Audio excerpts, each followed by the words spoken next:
মদের লাইসেন্স দেওয়ার জন্য চক্রান্ত করছে।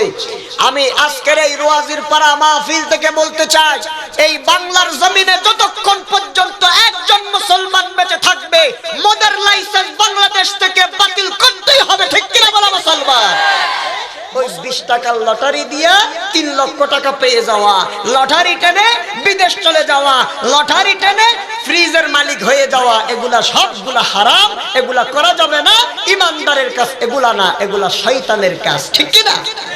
কোন বাপ দাদার ক্ষমতা নাই, কারো এই ক্ষমতা নাই আল্লাহ যেটাকে হারাম করেছেন সেটাকে হালাল করা। ঠিক কি না? যারা ইয়াবা ট্যাবলেটের ব্যবসা করেন, আপনাদের হাতে পায়ে ধরি আল্লাহর রাসূলের একটা হাদিস আপনাদেরকে শোনায়ে যাচ্ছি। আমার শেষ কথা, নবীজি সাল্লাল্লাহু আলাইহি ওয়াসাল্লাম বলেছেন, ক্বালা রাসূলুল্লাহ সাল্লাল্লাহু আলাইহি ওয়াসাল্লাম, ইন্নাল্লাহা ইযা হাররামা শাইআন হাররামা থামানাহু।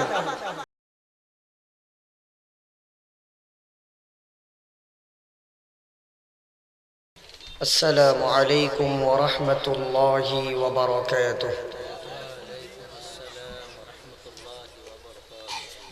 আলহামদুলিল্লাহ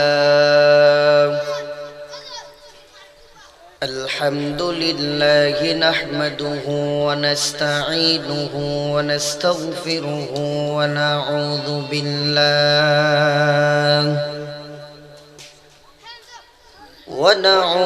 بالله من شرور أنفسنا ومن سيئات أعمالنا.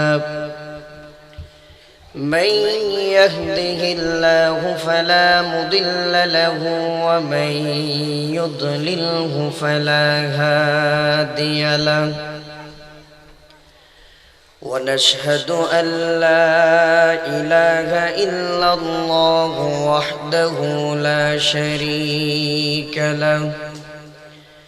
ونشهد أن سيدنا ونبينا وحبيبنا وشفيعنا ومولانا محمدا عبده ورسوله الذي أرسله بالحق بشيرا ونذيرا وداعيا إلى الله بإذنه وسراجا وقمرا منيرا. فقد قال الله تعالى في كلامه المجيد وفرقانه الحميد: أعوذ بالله من الشيطان الرجيم. بسم الله الرحمن الرحيم. وقضى ربك ألا تعبدوا إلا إياه وبالوالدين إحسانا. إما يبلغن عندك الكبر أحدهما أو كلاهما فلا تقل لهما أف ولا تنهرهما وقل لهما قولا كريما. وقال تعالى في آية أخرى: يا أيها الذين آمنوا إنما الخمر والميسر والأنصاب والأزلام رجس من عمل الشيطان فاجتنبوه لعلكم تفلحون. وقال تعالى في شان حبيبه إن الله وملائكته يصلون على النبي يا أيها الذين آمنوا صلوا عليه وسلموا تسليما সবাই দরুদ ইব্রাহিম পড়ি اللهم صل على محمد وعلى آل محمد كما صليت على إبراهيم وعلى آل إبراهيم إنك حميد مجيد اللهم بارك على محمد وعلى آل محمد كما باركت على إبراهيم وعلى آل إبراهيم إنك حميد مجيد الحمد لله ঐতিহ্যবাহী চট্টগ্রাম জেলার সাতকানিয়া উপজেলা সদাহা রোয়াজির পাড়া এলাকাবাসীর উদ্যোগে আয়োজিত আজকের এই বিশাল তাফসীরুল কোরআন মাহফিলের সম্মানিত সভাপতি হযরতুল আল্লামা জনাব মাওলানা কারি আব্দুস সবুর মজিদি সাহেব পীর সাহেব সদাহা সাতকানিয়া চট্টগ্রাম আজকের এই মাহফিলের সম্মানিত প্রধান অতিথি চট্টগ্রাম সাতকানিয়া লোহাগাড়া 15 আসনের মাননীয় সংসদ সদস্য প্রফেসর ডক্টর আবু রাজা মোহাম্মদ নাজামউদ্দিন নদভী আজকের এই মাহফিলের সম্মানিত প্রধান বক্তা জনাব মাওলানা আহসানুল্লাহ আব্বাসী প্রধান আলোচক জনাব হযরত মাওলানা শাহাদত হুসাইন সহ আমার আগে অত্যন্ত সুন্দরভাবে আলোচনা করেছেন আপনাদের এই এলাকার সন্তান জনাব মাওলানা আহমদুর রহমান আল আজাদ সাহেব সহ হযরত উলামায়ে কেরাম মুফাসসিরিনে কেরাম মুরাব্বিয়ান আযম বারাদারান ইসলাম পার্শ্ববর্তী বিভিন্ন মসজিদ থেকে আগত আইম্মায়ে মাসাজিদ ওয়া খুতাবায়ে মাসাজিদ মুকাররম উলামা সামনে উপবিষ্ট দিনদার ইমানদার ইসলাম প্রিয় মুসলমান তৌহিদি জনতা মাইকের আওয়াজ যতটুকু যাচ্ছে অত্র এলাকায় ছড়িয়ে ছিটিয়ে থাকা সম্মানিতা মা ও বোনেরা আল্লাহ সুবহানাহু ওয়া তাআলার দরবারে শুকরিয়া জ্ঞাপন করছি যে মহান রব্বুল আলামিন আমাদেরকে দয়া করে মেহেরবানি করে আজকের এই মুবারকপূর্ণ দিনে কোরআন হাদিসের মজলিসে উপস্থিত হওয়ার তৌফিক দান করেছেন সেজন্য আমরা খুশি না বেজার একটু জোরে আওয়াজ দিয়ে বলতে হবে খুশি না বেজার যদি খুশি হয়ে থাকি তাহলে সবাই একবার উচ্চ আওয়াজে শুকরিয়া আদায় করে পড়ছি আলহামদুলিল্লাহ লক্ষ কোটি দরুদ ও সালাম পেশ করছি রাহমাতুল লিল আলামিন দু জাহানের বাদশা নবী বিশ্ব নবী জনাবে মুহাম্মদুর রাসূলুল্লাহ সাল্লাল্লাহু আলাইহি ওয়াসাল্লামের উপর যাকে আল্লাহ সুবহানাহু ওয়া তাআলা এই পৃথিবীতে সর্বশেষ নবী এবং রাসূল হিসেবে প্রেরণ করেছেন সম্মানিত প্রিয় উপস্থিতি আজকের এই মাহফিলে আমি হচ্ছি বয়সে এবং যোগ্যতায় সবার চাইতে ছোট মানুষ আমার কাছে যোগ্যতা তেমন নাই এরপরও মাহফিল কমিটি দাওয়াত দিয়েছে এবং একটা নির্দিষ্ট বিষয়ও দিয়েছে আমার বিষয় হচ্ছে মাতা পিতার হক এবং মাদক বিষয়ের নাম কি বললাম মাতা পিতার হক এবং মাদক যদি আল্লাহ সুবহানাহু ওয়া তাআলা আমাকে তৌফিক দান করেন আপনারা সবাই ধৈর্য ধারণ করে বসে আমাকে যদি সাহায্য সহযোগিতা করেন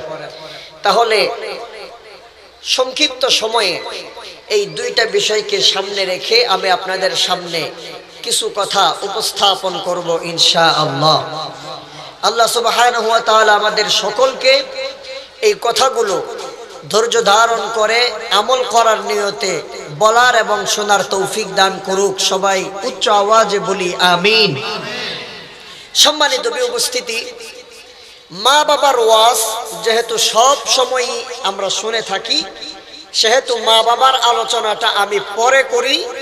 বর্তমানে যেই বিষয়টা আমাদের জন্য খুবই গুরুত্বপূর্ণ সেটা হচ্ছে মাদকের আগ্রাসন, ঠিক কি না?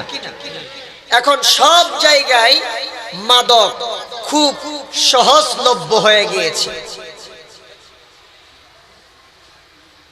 হাত বাড়ালেই সমাজের মধ্যে মাদক পাওয়া যায়। এমন কোন ফ্যামিলি নাই যেই ফ্যামিলির একটা না একটা যুবক সন্তান মাদকে আসক্ত নয়, ঠিক কি না? সমাজের প্রত্যেকটা রন্ধ্রে রন্ধ্রে মাদক ঢুকে গিয়েছে। আমাদের সমাজগুলা মাদকাসক্ত সমাজ হয়ে গিয়েছে। একজন মানুষ সমাজে মাদকাসক্ত হওয়ার কারণে গোটা সমাজটাই মাদকাসক্ত হয়ে গিয়েছে। ওই একজন মানুষ ধাপে ধাপে গোটা সমাজটাকে নষ্ট করে দিচ্ছে, ঠিক কি না?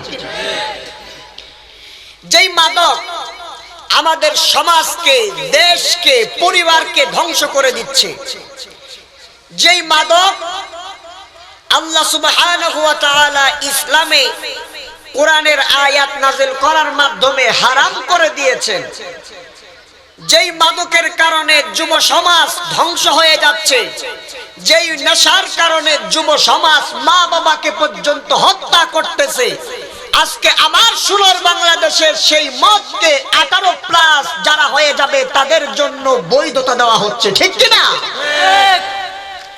কিন্তু আইন করার দরকার ছিল। যেই মাদক মানুষকে শেষ করে দিচ্ছে সেই মাদকের বিরুদ্ধে চিরুনি অভিযান পরিচালনা করে যেন একজন মানুষও মাদকাসক্ত না থাকে সেই জন্য আইন করা দরকার ছিল, ঠিক কি না? সেটা না করে এখন কিছু কিছু মানুষকে উদ্ধার করার জন্য কিছু কিছু ভিআইপি পারসন দেখবেন তাদের ঘরের মধ্যে চার্জ করলেই কোরআন হাদিসের বই পাওয়া যায় না, শুধু মদের বোতল পাওয়া যায়, ঠিক কি না? এই মদের বোতলগুলাকে বৈধতা দেওয়ার জন্য কিছু কিছু মানুষ 95% মুসলমানের দেশ বাংলাদেশে মদের লাইসেন্স দেওয়ার জন্য চক্রান্ত করছে। আমি আজকের এই রোয়াজির পাড়া মাহফিল থেকে বলতে চাই, এই বাংলার জমিনে যতক্ষণ পর্যন্ত একজন মুসলমান বেঁচে থাকবে মদের লাইসেন্স বাংলাদেশ থেকে বাতিল করতেই হবে, ঠিক কিনা বলা মুসলমান? মুসলমানেরা বেঁচে থাকতে মদকে বৈধতা দেওয়া যাবে না। কেন? কারণ হচ্ছে এই মদকে যিনি হারাম করে দিয়েছেন তিনি কে? আরো জোরে বলেন কে? আল্লাহ সুবহানাহু ওয়া তাআলা। মদকে কেন হারাম করলেন? আসুন আমরা কুরআনুল কারীম থেকে জেনে নিই। এই মদ এটা এমন একটা মারাত্মক জিনিস, মদ খেলে মানুষের বিবেক বুদ্ধি সবগুলা লোপ পেয়ে যায়। মদ খেলে মানুষ মাতাল হয়ে যায়, ঠিক কি না? মানুষের আকল ঢেকে যায় মদ পান করার কারণে। এজন্য মদকে আরবিতে বলা হয় আল খামরু। কি বলা হয়? খামার। মদকে বলা হয় খামার। কেন খামার বলা হয়? কারণ হচ্ছে এই মদ যেহেতু মানুষের বিবেককে ঢেকে ফেলে, মানুষের জ্ঞানকে আচ্ছাদিত করে ফেলে, এজন্য এটাকে খামার বলা হয়। খামার শব্দের অর্থ হচ্ছে ঢেকে ফেলা, লুপ করে দেওয়া।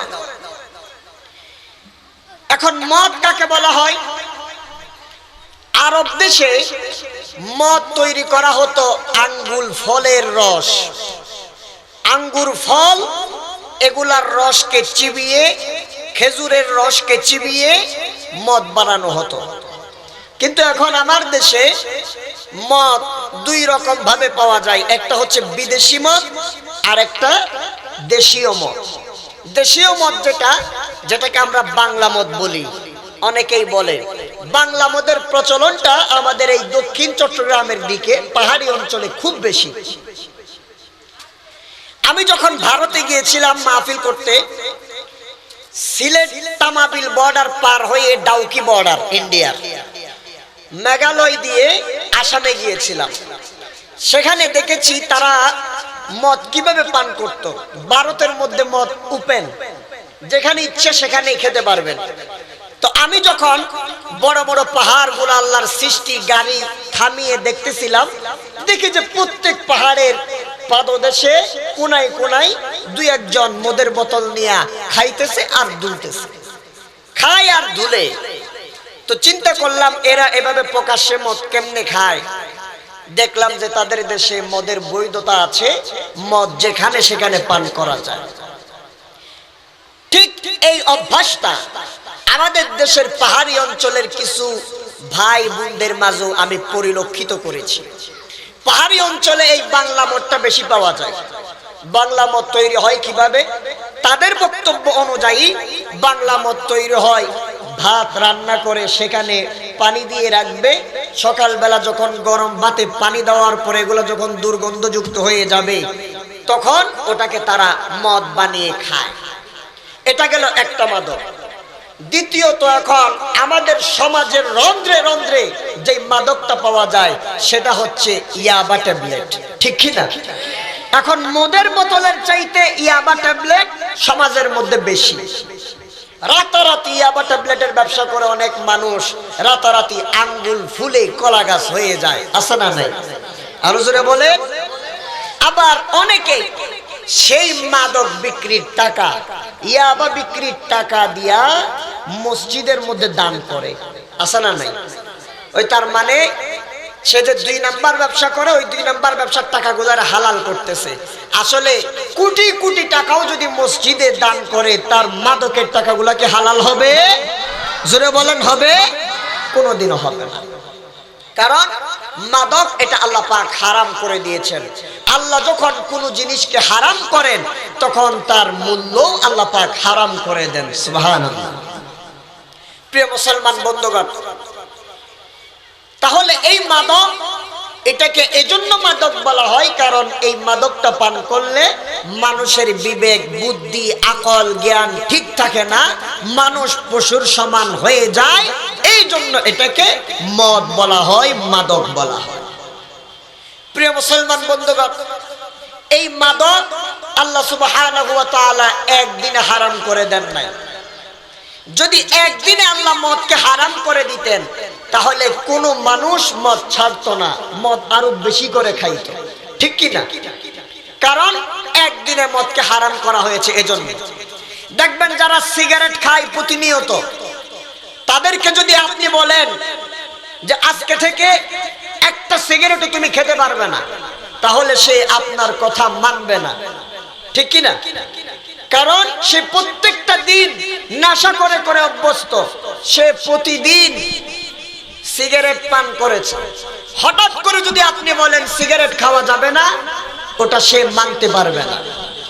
এজন্য তাকে ধাপে ধাপে নেশা থেকে উদ্ধার করতে হবে। কিরকম ভাবে উদ্ধার করবেন? যে ব্যক্তি 5টা সিগারেট দিনে খায়, আপনি তাকে বলবেন তুমি 5টা খাবা না, আজকে থেকে দিনে 3টা সিগারেট খাবা, সে ওটা মানতে পারবে। তারপরে যখন সে 3টা খাবে তখন আপনি বলবেন যে আজকে থেকে 3টা না, তুমি 2টা খাও। এখন 2টাই যখন নেমে আসবে তখন আপনি বলতে পারবেন 2টা না, তুমি 1টা খাও দিনে সিগারেট। এরকম ভাবে আপনি তাকে নেশা ছাড়াতে পারবেন।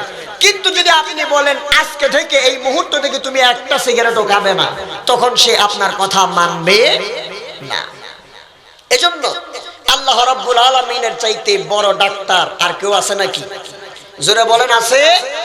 আল্লাহর চাইতে বড় ডাক্তার আর কেউ নাই। আল্লাহ মানুষের দিল কেমন, মন কেমন, মেজাজ কেমন এগুলা বুঝেন। এজন্য আল্লাহ পাক দেখলেন মানুষকে যদি একদিনেই মদ হারাম করে দেওয়া হয়, নিষিদ্ধ করে দেওয়া হয়, তাহলে মানুষ মদ পান করা ছাড়বে না, বরং মদ আরো বেশি খাবে। এজন্য আল্লাহ রাব্বুল আলামিন টেকনিক্যালি ভাবে 4 ধাপে মদটাকে হারাম করেছেন। সুবহানাল্লাহ পড়েন। একদিন আয়াত নাযিল করে বলে দেন নাই যে আজকে থেকে মদ হারাম, তোমরা আজকে থেকে মদ খাবা না, জুয়া খেলবে না, লটারি টানবে না, এটা একদিনে বলেন নাই, আস্তে আস্তে বলেছেন।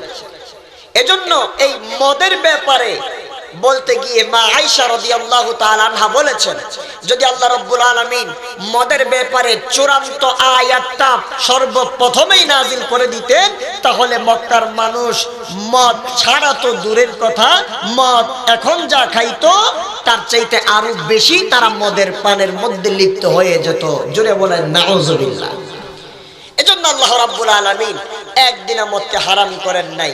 মদের জন্য আল্লাহ পাক কোরআনুল কারীমে 4টা আয়াত দিয়েছেন। কয়টা আয়াত? একটু জোরে বলেন না, কয়টা আয়াত? আমার কথা কি আপনারা বুঝেন? কথা কষ্ট হচ্ছে বুঝতে? তাহলে একটু উত্তর দিবেন। মদের ব্যাপারে আল্লাহ পাক কয়টা আয়াত কোরআনে নাজিল করেছে? আরো জোরে বলেন, কয়টা? 4টা আয়াত আল্লাহ রাব্বুল আলামিন মদের ব্যাপারে কোরআনুল কারীমের মধ্যে নাজিল করে দিয়েছেন। 1 নাম্বার আয়াত, আল্লাহ রাব্বুল আলামিন মদের ব্যাপারে 1 নাম্বার যে আয়াত নাজিল করলেন, সেই আয়াতের মধ্যে আল্লাহ পাক মদকে চূড়ান্তভাবে হারাম করে দেন নাই।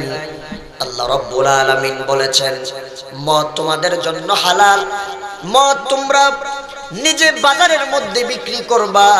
মদ বাজারে বিক্রি করে মদের থেকে যে টাকা পয়সাগুলা তোমরা ইনকাম করবা, ওগুলাই হচ্ছে তোমাদের জন্য রিজিক। সেই রিজিক দিয়া তোমরা খাবা, যা মন চাই সেটাই করবা। এই আয়াতটা আল্লাহ পাক নাজিল করলেন মক্কার মধ্যে। আল্লাহ রাব্বুল আলামিন কোরআন হাকীমের মধ্যে আয়াত নাজিল করে জানায় দিলেন, আল্লাহ সুবহানাহু ওয়া তাআলা বলেন, ওয়া মিন সামারাতিন নাখিলি ওয়াল আ'নাবি তাত্তাখিযুনা মিনহু সাকারান ওয়া রিজকান হাসানা। এই আয়াতের মধ্যে আল্লাহ পাক বলছেন, আঙ্গুর ফলকে চিবিয়ে রস বের করে সেখান থেকে তোমরা এগুলারে মদ বানাও। মদ বানিয়ে তোমরা সেগুলা বাজারের মধ্যে বিক্রি করবা। বাজারে বিক্রি করে যেই টাকাগুলা তোমরা ইনকাম করবা, সেগুলা তোমাদের জন্য হলো উত্তম রিজিক, সেগুলা তোমরা খাও, কোনো অসুবিধা নাই। মদকে আল্লাহ পাক হারাম করেন নাই। এখন যেই মদ আল্লাহ পাক বানিয়ে বাজারের মধ্যে বিক্রি করতে বললেন, সেই মদ যখন সাহাবায়ে কেরাম খেলেন, দেখতে পেল মদ খাওয়ার কারণে সাহাবায়ে কেরাম মাতাল হয়ে যায়। মদ খাওয়ার কারণে সাহাবায়ে কেরাম নামাজে ভুল করে। মদ পান করার কারণে সাহাবায়ে কেরাম একজন আরেকজনকে গালি দেয়। মদ পান করার কারণে সাহাবায়ে কেরাম বংশ গৌরব নিয়ে অহংকার করে। সাহাবীদের মাঝে মারামারি লেগে যায়। ইসলাম দুনিয়ার জমিনে প্রতিষ্ঠিত হয়েছে মারামারি দূর করার জন্য, ঝগড়া বিবাদ, ঝগড়া ফাসাদ মিটিয়ে দেওয়ার জন্য। কিন্তু দেখা গেল এই মদটা যখন সাহাবায়ে কেরাম খাওয়া শুরু করলেন, এই মদের কারণে ইসলামের মধ্যে ঝগড়া বেশি লেগে যাচ্ছে। যেই ইসলাম ঝগড়া থামানোর জন্য এসেছে, সেই ইসলামের মধ্যেই মদ পান করার কারণে সাহাবীরা মারামারি করা শুরু করে দিয়েছে। নাউজুবিল্লাহ বলবেন না? প্রিয় মুসলমান বন্ধুগণ আমার, এবার হযরত ওমর রাদিয়াল্লাহু তাআলা আনহু আল্লাহর কাছে দোয়া করলেন। আল্লাহর কাছে বললেন, রব্বুল আলামিন, আল্লাহুম্মা বায়্যিন লানা ফিল খামরি বায়ানান শাফিআ। ওগো আল্লাহ সুবহানাহু ওয়া তাআলা, মদের ব্যাপারে আপনি আমাদেরকে একটা চূড়ান্ত ফয়সালা বর্ণনা করে দেন। এই আয়াতটা যখন নাযিল হয়ে গেল, হযরত আব্দুর রহমান ইবনে আউফ রাদিয়াল্লাহু তাআলা আনহু সাহাবীদেরকে দাওয়াত দিলেন। সাহাবীদেরকে দাওয়াত দেওয়ার পরে ভালো মতো করে খাবার দাবারের আয়োজন করলেন। আমরা যারা বর্তমানে দাওয়াত খেতে যাই, বিয়ের অনুষ্ঠানে যাই, কোনো একটা অনুষ্ঠানে যখন আমরা যাই, খাবার খাওয়ার পরে আমরা পানি হিসাবে কোল্ড ড্রিঙ্কস পান করি, স্প্রাইট, পান্তা, কোকাকোলা খাই, ঠিক কি না? বিয়ে অনুষ্ঠানের মধ্যে আমরা যখন যাওয়ার পরে ভাত খেয়ে আমরা কোক, স্প্রাইট এগুলা খাই না? ঠিক সাহাবায়ে কেরামও আগেকার যুগে সাহাবায়ে কেরাম তখনও মদ হারাম হয় নাই, তখন সাহাবায়ে কেরাম ভাত খাওয়ার পরে কোল্ড ড্রিঙ্কস হিসাবে মদ পান করত।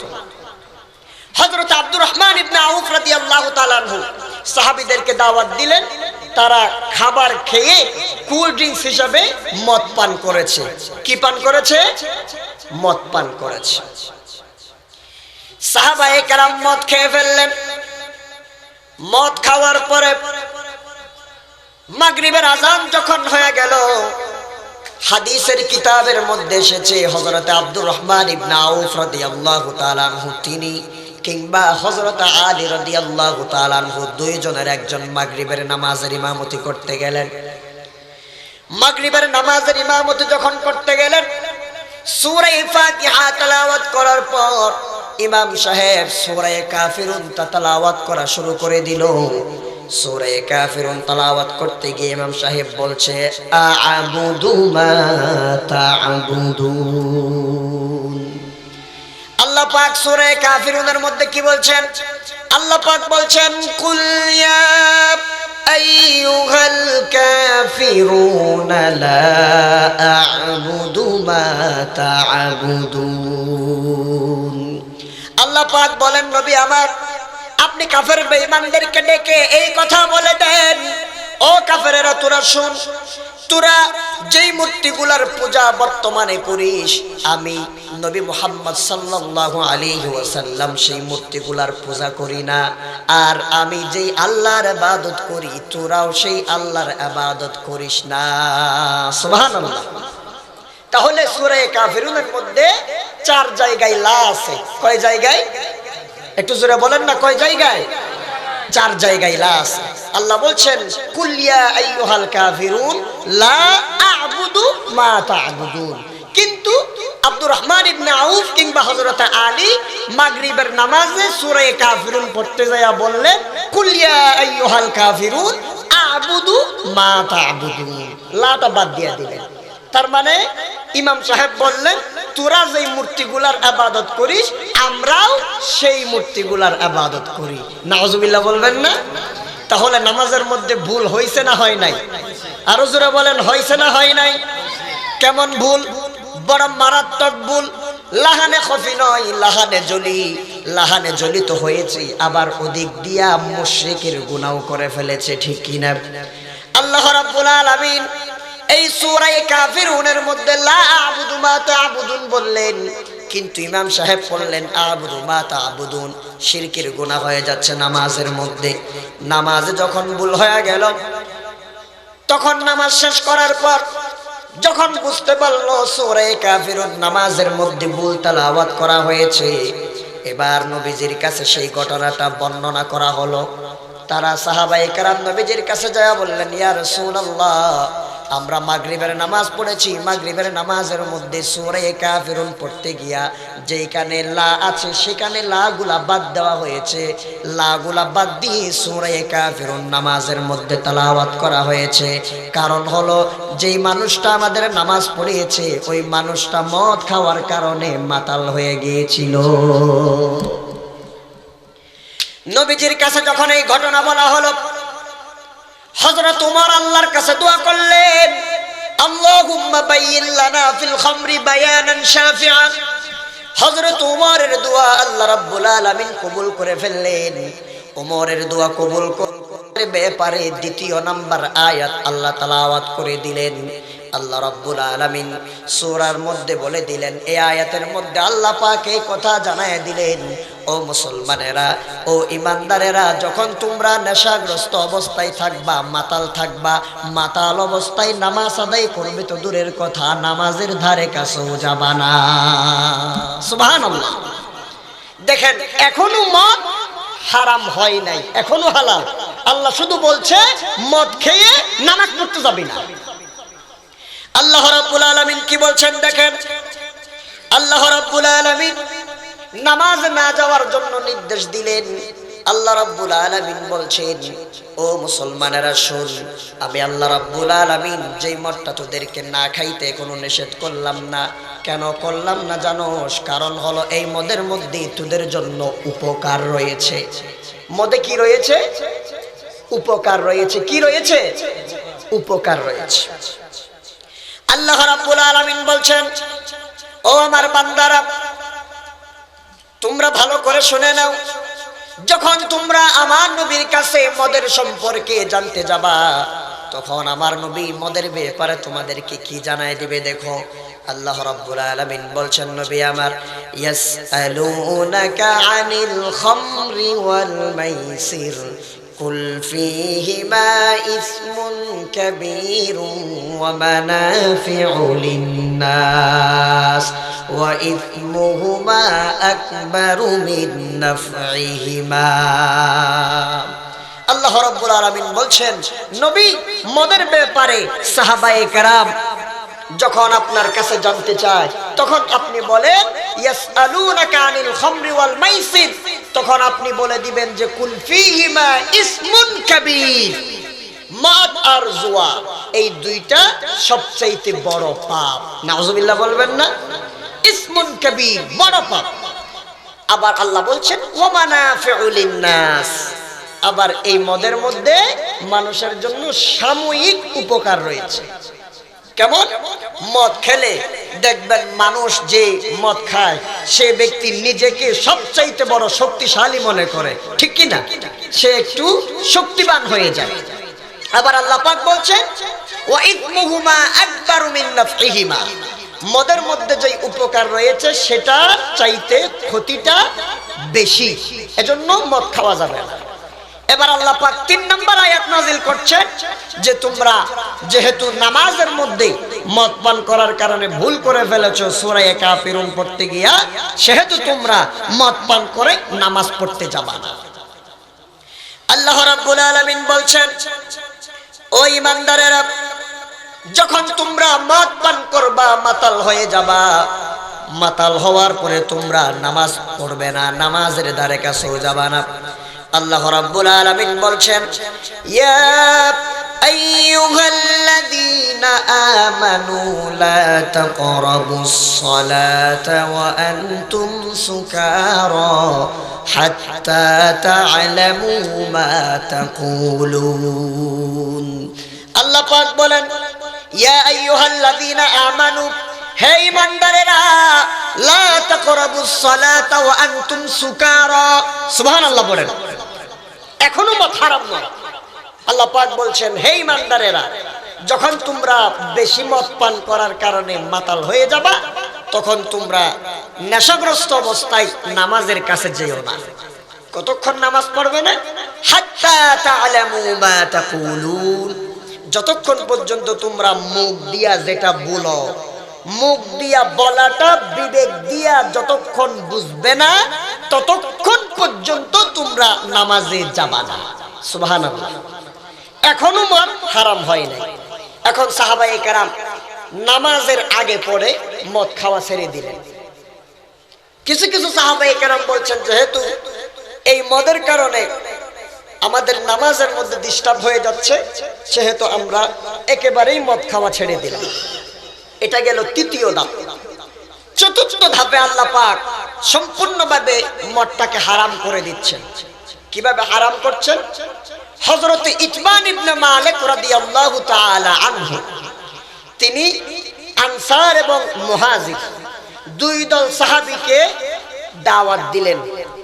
দাওয়াত দিয়ে তাদের জন্য উটের মাথা ভুনা করছে, বড় মজাদার খাদ্য। উটের মাথা ভুনা করার পর সাহাবায়ে কেরামের সামনে যখন এই খাবারটা দেওয়া হলো, ভালো করে মজা করে খাইছে। খাওয়ার পরে ওই ড্রিঙ্কস হিসেবে আবার খাইছে কি? মদ। মদ খেয়ে সাহাবায়ে কেরাম একেবারে মাতাল হয়ে গেছে। এখন তো অনেকেই সাহাবায়ে কেরাম মদ খেয়েছে এটা বললে আমাদেরকে কাফের ফতোয়া দেয়। আসলে না, বুঝতে হবে সাহাবায়ে কেরাম একদিনেই সাহাবায়ে কেরাম হয়ে যান না। তারা আস্তে আস্তে ইসলামের ছায়াতলে এসে নিজেদেরকে আলোকিত করে ফেলেছেন। তারা রাদিয়াল্লাহু তাআলা আনহু হয়ে গিয়েছেন। তাদের উপর আল্লাহ খুশি হয়ে গিয়েছে। আল্লাহর রাসূল তাদেরকে জান্নাতের সার্টিফিকেট দিয়ে দিয়েছে, ঠিক কি না? সাহাবায়ে কেরাম জান্নাতে যাবে এ ব্যাপারে আমাদের কথা নাই, কিন্তু এগুলা যখন মদ হালাল ছিল তখনকার কথা। আমার সময় খুব সংক্ষিপ্ত, মাত্র আধা ঘন্টা সময় আমাকে দেওয়া হয়েছে। জানি না কেন আমাকে এশারের নামাজের পরে দেওয়া হলো না, প্রায় 1 ঘন্টা পরে 9টায় দেওয়া হয়েছে আমাকে মাইক। তো আলহামদুলিল্লাহ আমি আধা ঘন্টার মধ্যেই চেষ্টা করতেছি শেষ করার জন্য। একটা বিষয় শেষ করব, মা বাবার হক আজকে আমি শেষ করতে পারবো না, কারণ যেহেতু সময় সংক্ষিপ্ত, ঠিক কি না? তো এই জন্য ভালো করে বুঝেন, মদটা আজকে মোটামুটি ক্লিয়ার করব। ইতবান ইবনে মালিক রাদিয়াল্লাহু তাআলা আনহু যখন সাহাবীদেরকে দাওয়াত দিয়ে উটের মাথা বোনা করে দিলেন, তারা মজা করে খাইলেন। খাওয়ার পরে মদ খেয়ে আবার তারা মাতাল হয়ে গেলেন। হঠাৎ করে তাদের মধ্য থেকে একজন সাহাবী, তিনি মদ খেয়ে তার বংশ মর্যাদা নিয়ে আনসারদেরকে হেই করে কবিতা আবৃত্তি করতে শুরু করলো। এখন বলেন, যদি এক পক্ষকে হেউ করে আরেক পক্ষ কবিতা বলে কিংবা মিছিল করে, ওই পক্ষের মাথা কি ঠিক থাকবে? ঠিক থাকবে না, মাথা গরম হয়ে যাবে। ঠিক তেমনি ভাবে আরেক পক্ষের মাথা গরম হয়ে গেছে। মাথা গরম হওয়ার সাথে সাথে জৈনক আনসারী সাহাবী উটের একটা শক্ত হাড় নিয়ে হযরতে সাদ রাদিয়াল্লাহু তাআলা আনহুর মাথার মধ্যে বাড়ি দিলেন। সাদ রাদিয়াল্লাহু তাআলা আনহুর মাথার মধ্যে বাড়ি দেওয়ার কারণে তার মাথা ফেটে গিয়েছে, রক্ত বের হয়ে গিয়েছে। এখন দেখা গেল একজন যেহেতু আহত হয়েছে, দুই গ্রুপের মধ্যে হাতাহাতি শুরু হয়ে গেল, মারামারি শুরু হয়ে গেল। এরা হাতাহাতি দিয়ে একদল আরেক দলের দাড়ি নিয়ে টানাটানি শুরু করলো, মাথার টুপি নিয়ে টানাটানি শুরু করলো, পাঞ্জাবি নিয়ে টানাটানি শুরু করলো। জোরে বলেন নাউযু বিল্লাহি মিন যালিক। যখন এই অবস্থা হয়ে গেল, সাহাবায়ে কেরাম নিজেরা মারামারি দিচ্ছে। সেন্স ফেরে আসার পরে যখন তাদের বিবেক ফিরে এসেছে, তারা বুঝতে পারলো তারা কাজটা অন্যায় করেছে। আবার এই বিচার চলে গেল হযরতে রাসূল সাল্লাল্লাহু আলাইহি ওয়াসাল্লামের কাছে। নবীজিকে যায় বলা হলো, ইয়া রাসূলুল্লাহ, মাতাল হওয়ার পরে দেখেন এরকম অবস্থা, একজন আরেকজনের মাথা ফেটে দিয়েছে, একজন সাহাবী আর একজন সাহাবীর দাড়ি টেনে ছিঁড়ে ফেলেছে। ইয়া রাসূলুল্লাহ, মদ পান করার কারণে এই অবস্থা হয়েছে। হযরত ওমর আবার আল্লাহর কাছে দোয়া করলেন, রব্বুল আলামিন, অনেক সহ্য করছি, আর না, মদের ব্যাপারে আর না, আর সহ্য করা হবে না, আজকে একটা চূড়ান্ত ফয়সালা আপনি আমাদের জন্য দিয়ে দেন। সাথে সাথে আল্লাহ রাব্বুল আলামিন সূরা মাইদার আয়াত নাযিল করে মদকে চিরজীবনের জন্য নিষিদ্ধ করে দিয়েছেন। পড়েন সুবহানাল্লাহ। হযরত ওমর যখন আল্লাহর কাছে দোয়া করল, রাব্বুল আলামিন, মদ পান করতে যায় মাতাল হয়ে নামাজের মধ্যে ভুল হয়েছে, মদ পান করার কারণে সাহাবায়ে কেরাম মারামারি দিয়েছে, মদ পান করার কারণে সাহাবায়ে কেরাম বংশ গৌরব মর্যাদা নিয়ে তারা আধিক্য দিয়ে তাদের বংশ গৌরব নিয়ে তারা কবিতা আকৃতি করেছে।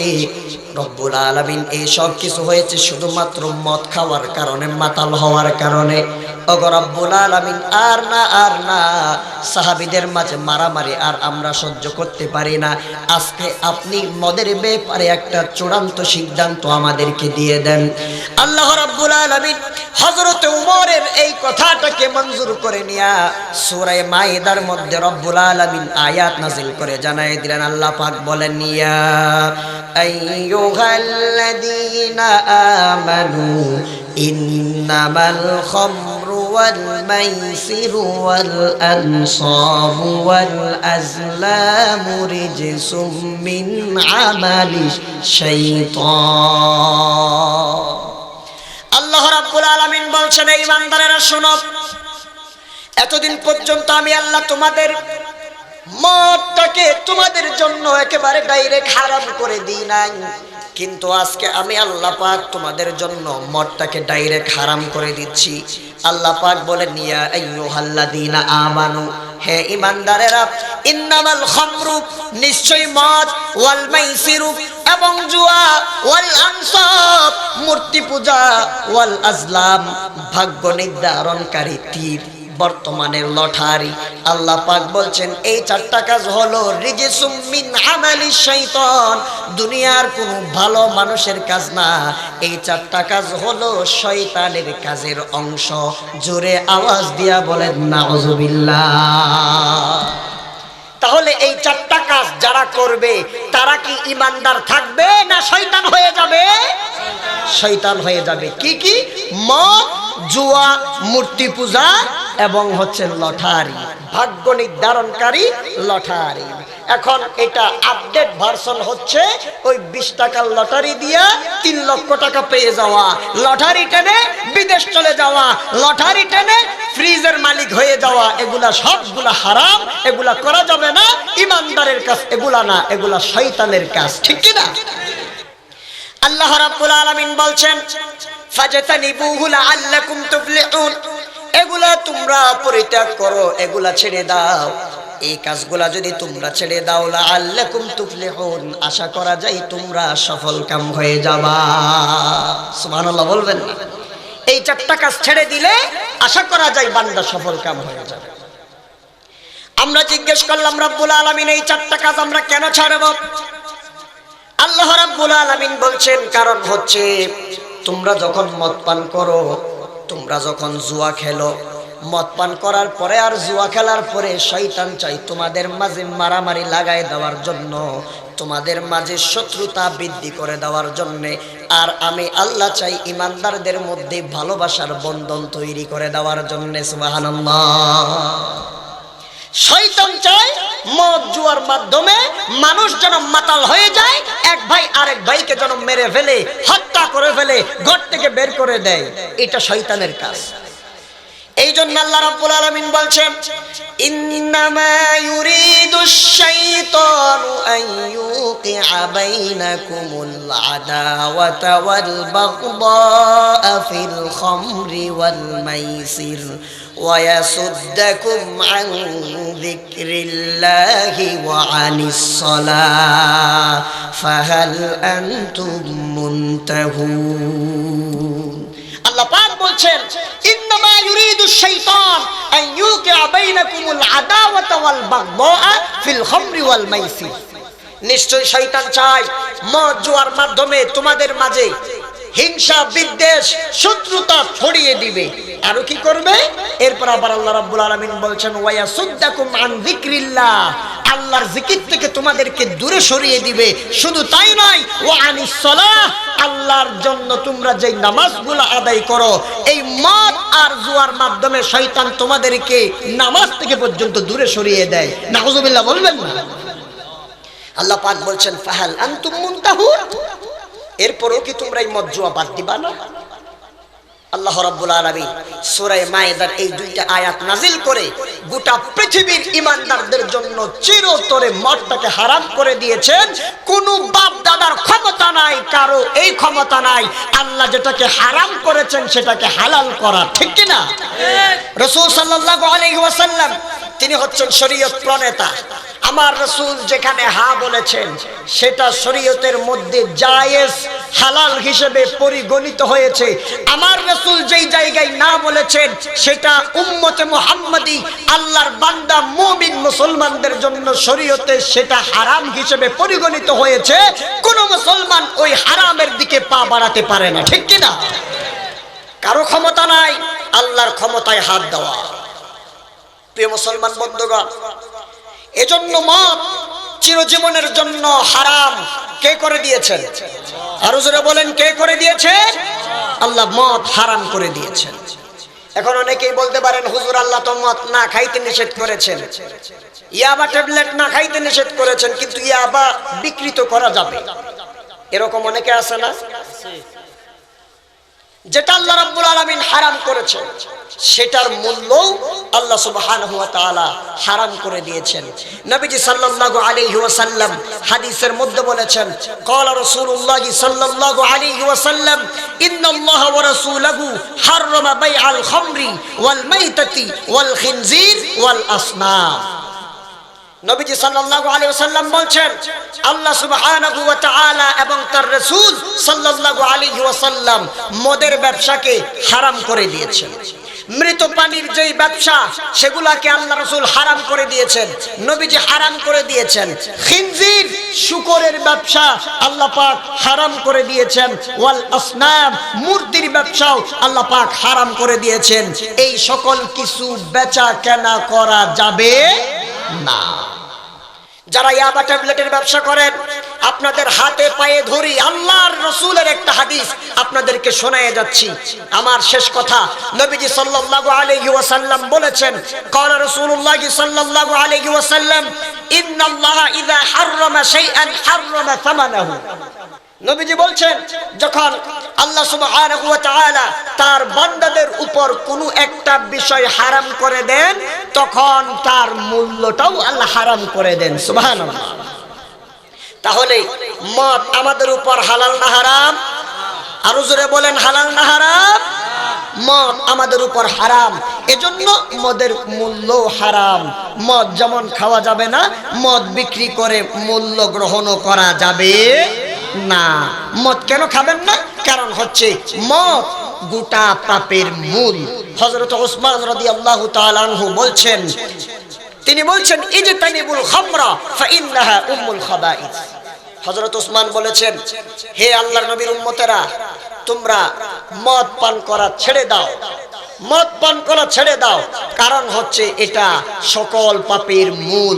যেই ব্যক্তি মদ খাবে সেই ব্যক্তি সকল পাপ একেবারে দ্বিধাদ্বন্দ্বভাবে ওই পাপগুলা সে করবে, কারণ মদ খাওয়ার কারণে সে ব্যক্তি মাতাল হয়ে গিয়েছে। ওই ব্যক্তির মাথার সেন্স ঠিক থাকে না। যেই ব্যক্তির আকল লুপ পেয়ে যায়, যেই ব্যক্তির বিবেক নষ্ট হয়ে যায়, সেই ব্যক্তি আর মানুষ থাকে না, সেই ব্যক্তি পশুর চাইতেও মারাত্মক খারাপ হয়ে যায়। আর সবচেয়ে নিকৃষ্ট কাজ ওই ব্যক্তির দ্বারা সংগঠিত হয়, ঠিক কিনা? প্রিয় মুসলমান বন্ধুগণ, এজন্য মদ খাওয়া যাবে না। মদ মারাত্মক ক্ষতি। আপনি মদ খেতে পারবেন একটা শর্তে। কয়টা শর্ত? জোরে বলেন না, কয়টা শর্ত? একটা শর্তে আপনি মদ খেতে পারবেন, মদের লাইসেন্স নিতে পারবেন, মদের লাইসেন্স দিতেও পারবেন। একটা মাত্র শর্ত, সেই শর্তটা হচ্ছে কালেমার শর্ত। আপনি আজকে থেকে ঘোষণা দিয়ে দেন আমি মুসলমান না।